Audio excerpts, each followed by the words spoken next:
My pa vertel 'n baie mooi storie wat ek graag met julle wil deel.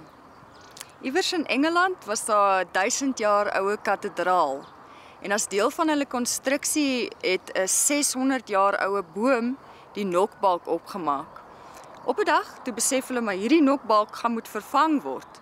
En toe sit hulle met hulle hande in die hare, waar kom ons nou aan 'n boom wat 600 jaar oud is?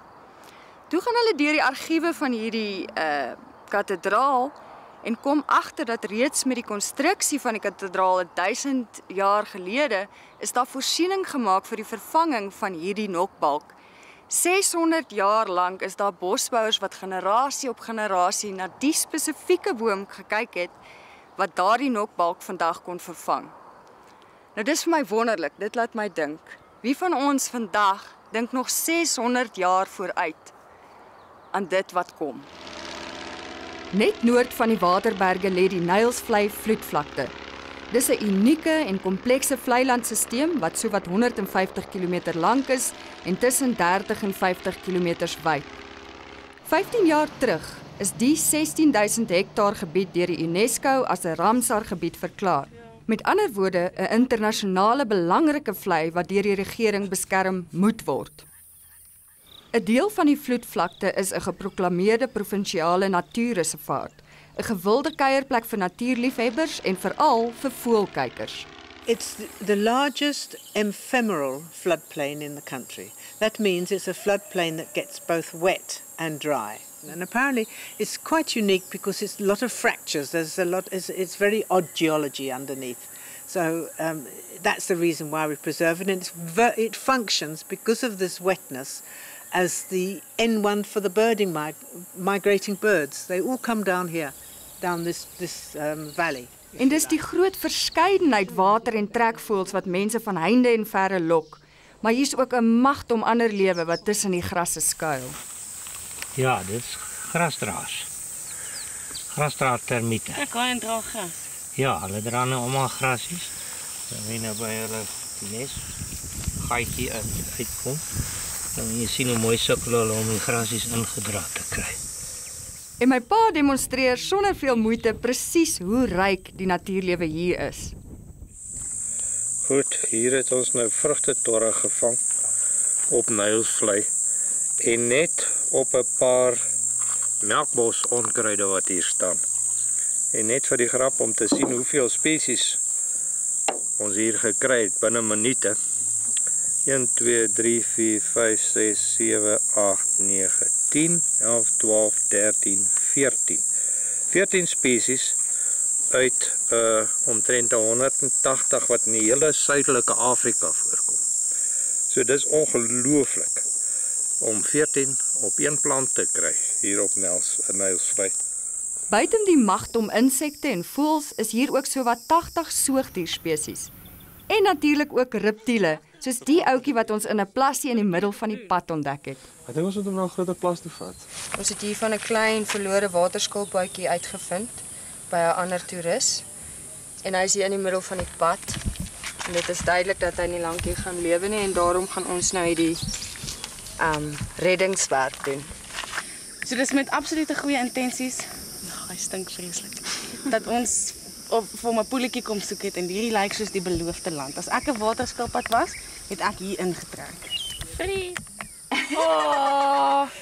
Dag is hy. Baie mense wonder, en waar kom die naam Nyl vir die Nylrivier vandaan? Nou dis ook 'n interessante storie, want die boere van daai tyd was toe nou al iets soos 2 jaar lank aan die trek en het hierdie stroompie oorkruis met hulle ossewaans en hulle hele getoet. En toe op 'n dag kom hulle by die oorsprong van hierdie ding af en hulle moes gedink het hierdie is die oorsprong van die Nylrivier, siende dat hierdie stroom dan ook noord vloei wat baie ongewoon is. En natuurlik geen GPS's en dinge in daai tyd gehad nie, so vir hulle was dit die logiese verklaring dat hulle nou by die oorsprong van die Nyl is. En dis hier by Nylsvlei waar die staat en verskeie wetenskaplike instansies omtrent 40 jaar terug besluit het om saam te belê in 'n 1000-jarige boom vir ons toekoms. Maar nie 'n akkerboom nie, 'n kennisboom.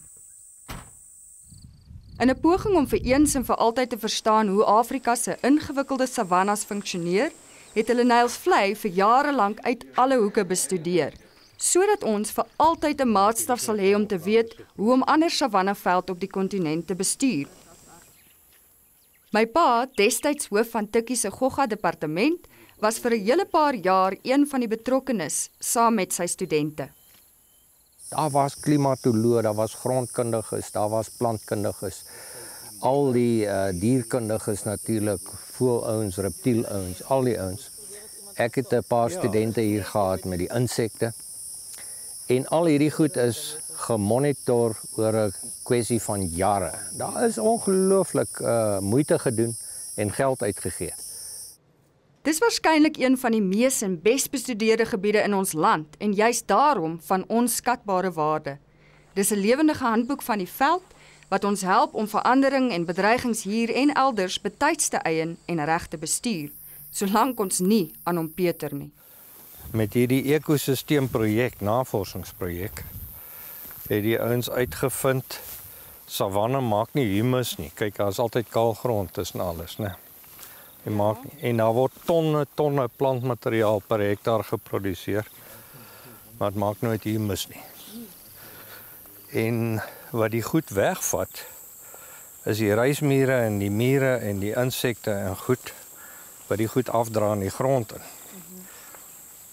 Want die humus hier sal werk nie, want in die winter is dit te droog, dan kan die swamme en goed dit nou nie opvreet nie. So. En of jy nou 'n klimatoloog of 'n voëlkyker of 'n beesboer is, Nylsvlei se studies het inligting vir jou. Die ouens het altyd gedink hulle boer met beeste en met wild op hierdie grasvelde. Toe vind hulle uit een oud net sprinkane bestudeer en hy het agtergekom die sprinkane eet meer gras, net die veldhou sprinkyntjies. Meer gras as al die wild en al die beeste saam, né? Wat? Een sprinkaan of alles? Nee, al die sprinkane saam, jy weet. Maar nou is die sprinkane is net omtrent 1/10 van die insekte wat gras vreet. So hierdie savanne word baie meer deur insekte geëet as deur groot wild of deur beeste. Deur die jare het verskeie omgewingsswaargewigte ook hier betrokke geraak. Dr. Simon Joubert, voormalige hoof van die Nasionale Kreurwildtuin, is vandag 'n kampvegter vir die reservaat en die vloedvlakte, as 'n erelid van die Vriende van Nylsvlei. Dit is sekerlik die mees unieke rivier in Suid-Afrika. En Dr. Warwick Torberton is sinoniem met die vlei. Dink maar aan byvoorbeeld sy naaldekoker veldgidse en voëlboeke wat hier nagevors is. Getting away from that, it's a fantastic example of a much wider bushveld. It has all these different kinds of geology underneath, so you have different woodland types, and then on top of that you've got this wonderful floodplain going through. En alhoewel ons bewus is van hoe baie van Limpopo se provinsiale reservate deesdae sukkel, lyk dit asof dinge hier beter gaan. Juis in 'n groot mate as gevolg van die Vriende van Nylsvlei, 'n vrywilligerssteunorganisasie wat reeds in 1991 gestig is. You known as the mother of the Friends of Nylsvlei. I prefer to be called Mrs. Nylsvlei. Buiten die geld en kennis wat hulle aan die reservaat verskaf, is hulle verantwoordelik vir die jaarlikse voëltelling en hou hulle gereelde opvoedkundige naweke by die reservaat waar gewone mense meer kan leer oor die natuur. Omdat ek eintlik baie van die werk van die vriende hou en van Nylsvlei Natuurreservaat self, doen ek 1 keer 'n jaar 'n kursus vir hulle. So hierdie keer is dit nou oor die windswaals en die swaals. Verlede keer het ek oor roofvoëls gepraat, so ek verander dit maar altyd 'n bietjie. En daar's altyd 'n goeie opkoms, so ek is baie bly daaroor. Maar sekerlik is een van die grootste bydraes wat die vriende lewer tot die voortbestaan van Nylsvlei, hulle waghondrol, veral oor bedreigings wat buite die reservaat lê. Wat ook nice is vir my van hulle, as daar buite krisisse is, kan hulle dit hanteer. Omdat ek 'n mandaat het om die reservaat self te bestuur. So ek kan nie regtig gaan inmeng as daar iets buite die reservaat gebeur nie, maar Friends of Nylsvlei, weet hulle registreer altyd as wat hulle noem interested in affected parties as daar enige iets in die hele stelsel gebeur wat dalk 'n negatiewe invloed op die vlei kan hê. In my pa se storie oor die akkerboom wat vir eeue opgepas moes word vir die kathedraal se nuwe nokbalk, is die Vriende van Nylsvlei die oppassers. Maar die kennisboom word nou bedreig op 'n vlak wat dalk selfs vir hulle te groot is.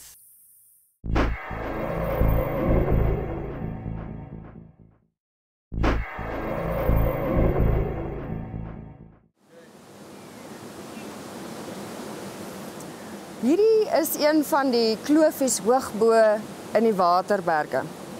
Nou die water hierso maak deel uit van die opvangsgebied vir die Nylsvlei vloedvlakte. Gelukkig vir Nylsvlei is hier bo in die berge natuurlik geen mense nie. Hier is nie mense wat kan besoedel nie, hier is nie landbou nie, hier is nie mynwese nie. So waar die water laer uit die berge uitkom, dis waar die probleme begin. Tot nou toe was die menslike impakte op die vloedvlakte kleiner as wat 'n mens sou verwag. So 3 jaar terug was hier byna 'n krisis met hoë vlakke E. coli in die water as gevolg van groot hoeveelhede rou riool wat in die watersisteem beland het, omdat Modimolle se rioolstelsel soos baie van ons dorpe ingegee het. Maar deels danksy die vriende se betrokkenheid het die plaaslike munisipaliteit die fasiliteit opgegradeer en vandag lyk alles heelwat beter. You could see it from the air, it was disgusting. They are aware of the problems and they are aware that we are monitoring it. Yeah. So we just have to keep at it, basically, keep nagging. You know, I go and visit them every now and again to see what's happening. The guys there are doing their best. Maar dit was dalk net 'n toetsie vir Marion en haar waghonde. Die eintlike bedreiging vir Nylsvlei se voortbestaan staar ons almal nou in die gesig. Mynbou. Sowat 40 km van die reservaat af, op die oewer van die Nylsrivier, word 'n oopgroef platinamyn beplan. En as dit goedgekeur word, voel baie kenners dat die hele stelsel en die kennisbank vir ewig kan verdwyn. Even though it's 40 kilometers from here, if they're pumping out continuously, it works like a sponge effect. They would be sucking our water from here. So the farms all around would start to lose their water over the years. Die omgewingsimpakstudie oor hierdie myn wat hierdie voorgestelde myn daar is nou een ding, maar kom ons kyk net na die Nylsrivier. Dit is sekerlik die mees unieke rivier in Suid-Afrika. Omdat dit 'n rivier is wat nog steeds groei. Hy het so groot vloedvlakte wat toegegroei is met digte bedekking van grasse en ander gewasse, sodat as die water inkom, van waar dit nou redelik snel vloei uit die waterberge uit, dan aanvanklik word die groter dele wat in suspensie is, word neergesit.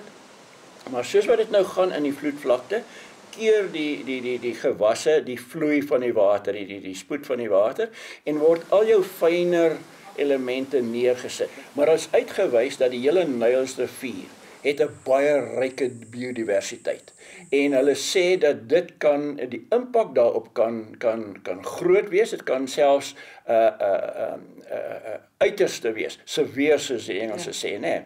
En al het hulle dan versagtende maatreëls wat hulle kan toepas, bly dit nog 'n groot bedreiging vir daai biodiversiteit. Dit is so 'n unieke ekosisteem dat en daar's net een van hulle in Suid-Afrika. Dat jy gaan nou heeltemal 'n groot gemors maak as jy hierdie ding opmors. Dis nie net nog 'n klein gemors nie. Soos ons weet, stop jy nie sommer mynplanne nie. Veral nie as jou rede omgewingsbewaring is nie. Die enigste manier om dit reg te kry is met massa publieke reaksie daarteen, wat gedurende die omgewingsimpakstudieproses moet gebeur. En hier loop die proses al 2 jaar lank in stilte. Die impakstudiemense is veronderstel om onafhanklik te wees, maar mens moet ook onthou waar hulle geld vandaan kom. Ek dink wat 'n mens in gedagte moet hou is dat die myn 'n lewe sal hê van om en by 20 jaar. Dit is 'n lang periode, maar daar's baie myne wat langer in bedryf was en na uitbedryfstelling is sonder veel rehabilitasie, het dit lewe weer toegelaat om daai area te koloniseer. Die grootste verlies, dink ek, is habitatsverlies. Dit is areas wat essensieel uitgemyn word en wat baie moeilik is om weer dan lewe 'n herberg daarna te kan van voorsien. Maar andersins is meeste van die impakte waarskynlik mitigeerbaar, maar habitatsverliese is baie keer permanent. So buiten lewe en habitat wat gaan verdwyn, sal daar eintlik nie skade wees nie. Dis al klaar verstommend. En wat van die rol wat Nylsvlei speel as kennisboom oor Afrika se savannas? 'n skat, 'n natuurskat vir die mense van Suid-Afrika. En hoe weeg jy dit op teen ekonomiese argumente? Ek meen, waar gaan ons hierdie net soort van natuurskat kry as ons die Nylrivier verloor? So 'n mens kan nie alles net in rand en sent waarde of in dollarwaarde sien nie. Ons moet dit daarom ook sien in terme van ons nalatenskap. Wat het ou Chief Seattle destyds al gesê? Ons het nie hierdie land van ons vadere geërf nie, ons leen dit van ons kinders. Wat gaan ons vir ons kinders nalaat as ons nie ons mees unieke natuurbates kan beskerm nie? Dis jammer daar was so min mense by die publieke vergadering, maar ons hoop dit te doen met die feit dat dit oor die vakansieseisoen en met kort kennisgewing bekend gemaak is. Dit is natuurlik 'n tipiese strategie van die mense wat omgewingsimpakstudies doen vir kliënte wat nie publieke reaksie wil hê nie.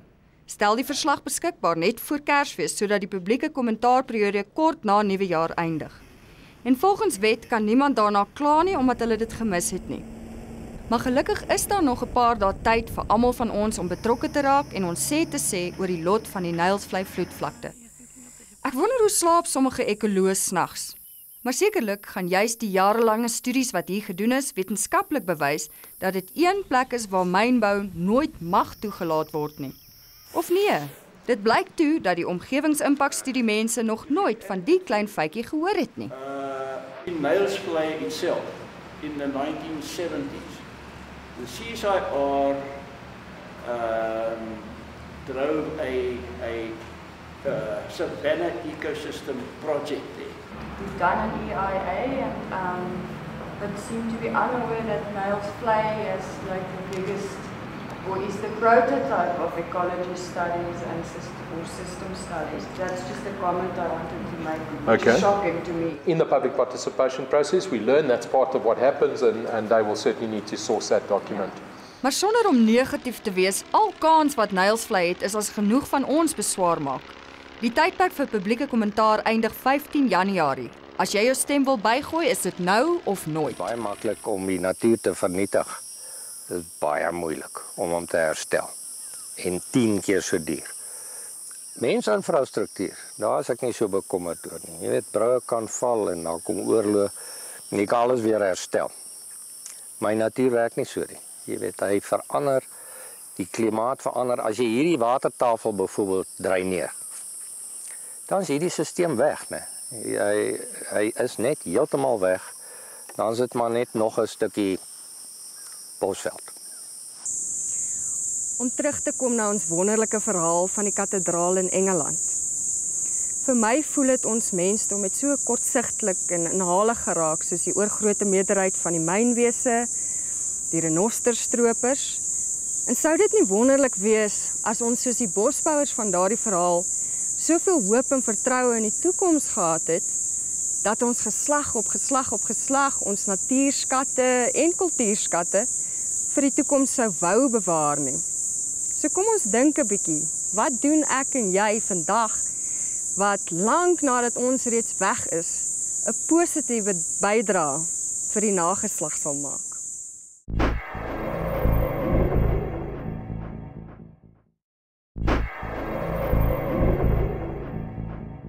Die bruinslangarend kom redelik wyd verspreid oor Suid-Afrika se savannestreke voor, veral die droër gebiede soos die Kalahari.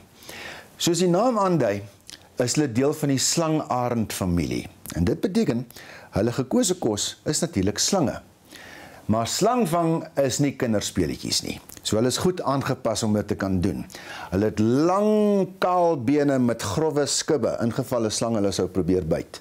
Kyk na hierdie foto's wat Pieter Lou vir ons ingestuur het. Etenstyd is eintlik 'n reuse uitdaging vir hierdie voëls. Want onthou, hulle is nie immuun teen die slang se gif nie. So as hulle 'n slang vang, moet hulle hom vinnig en reg vang.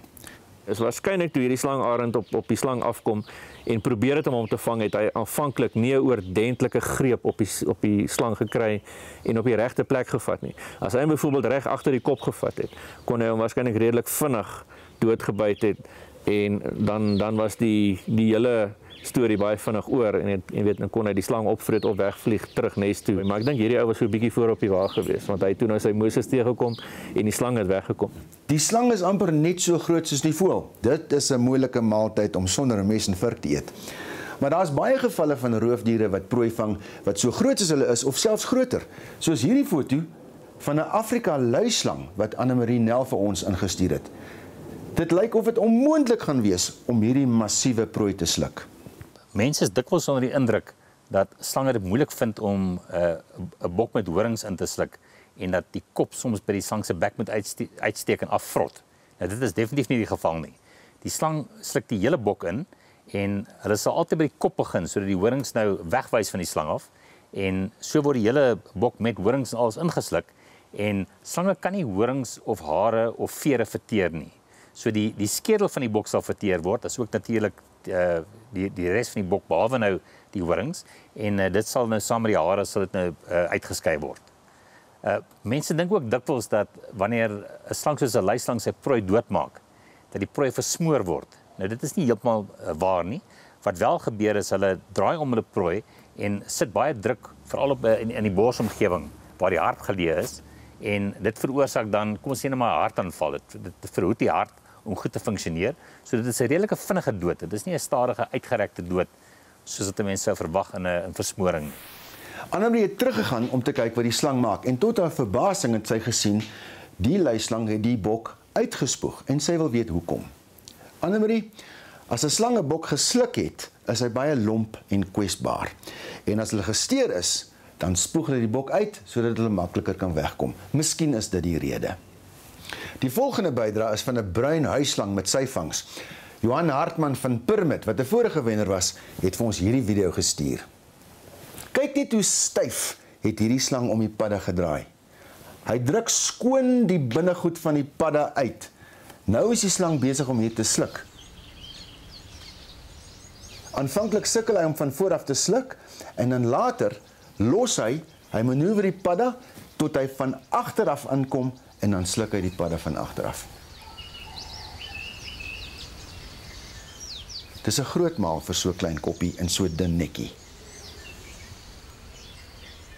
Tom en Trix van der Berg het hierdie foto's ingestuur van 'n swart kwas muishond wat 'n Mosambiekse kobra vang. Maar hulle wil weet, hoe het hierdie muishond verby die slang se gif en spoeg gekom? Wat gewoonlik gebeur, is die muishond sal op 'n oop stuk grond aanval. Hy byt herhaaldelik na die slang. Hy val aan en op een of ander tyd sal hy 'n kans kry om die slang agter die nek te byt, hier in die rugwervel. Dan is dit gewoonlik verby. Maar ek dink in hierdie geval het die slang kon wegkom en in die gat in die stomp ingeseil en hierdie muishond is nou besig om hom daar uit te trek. Ek glo nie hy het die slang binne in die stomp doodgemaak nie, want ek glo nie hulle sou daar binne beklei het nie. En die wenner hierdie week is John Hartman met die pragtige video van die bruin huisslang wat die padde insluk.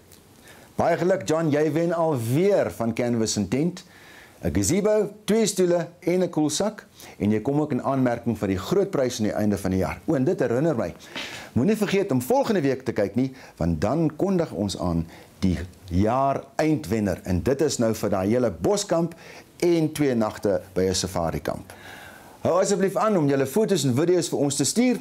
Voor ons oë uitvee is die volgende reeks weer op ons. Maak gerus 'n draai by rooitrok.com. Voorspoedige nuwe jaar. Totsiens.